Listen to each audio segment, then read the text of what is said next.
যাদের শরীরে দুইটি দাগ আছে ওই শরীর কখনো জাহান্নামে যাবে না, সে অবশ্যই জান্নাতে যাবে।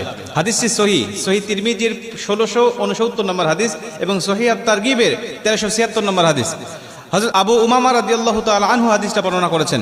রাসূল সাল্লাল্লাহু আলাইহি ওয়াসাল্লাম বলেন, যাদের শরীরে দুইটা দাগ আছে এবং যাদের শরীর থেকে 2 ফোঁটা তরল পদার্থ নির্গত হয় ওই শরীর কখনো জাহান্নামে যাবে না, সে অবশ্যই জান্নাতে যাবে এবং আল্লাহ পাকের কাছে এই শরীরটা সবচেয়ে প্রিয় শরীর। রাসূল সাল্লাল্লাহু আলাইহি ওয়াসাল্লাম বলেন, 1 নম্বর দাগ হলো যে ব্যক্তি জিহাদের ময়দানে আল্লাহকে খুশি করার জন্য, আল্লাহর দ্বীন কায়েম করার জন্য অথবা আল্লাহর সন্তুষ্টির জন্য যে ব্যক্তি বাতিলের মোকাবেলা করতে গিয়ে শত্রু পক্ষের আঘাতে তার শরীরে ছোট্ট একটা দাগও যদি বসে যায়, এই দাগটা কিয়ামতের ময়দানে সুপারিশ করে বা এই দাগটা থাকার কারণে কিয়ামতের ময়দানে আল্লাহ পাক তাকে জান্নাতে দিয়ে দিবে। নবীজি সাল্লাল্লাহু আলাইহি ওয়াসাল্লাম বলেন, 2 নম্বরে ফরজ ইবাদত সমূহের কোন একটি দাগ যদি তার শরীরে দেখা যায়, যেমন নামাজ পড়তে পড়তে সেজদা দিতে দিতে কপালে তার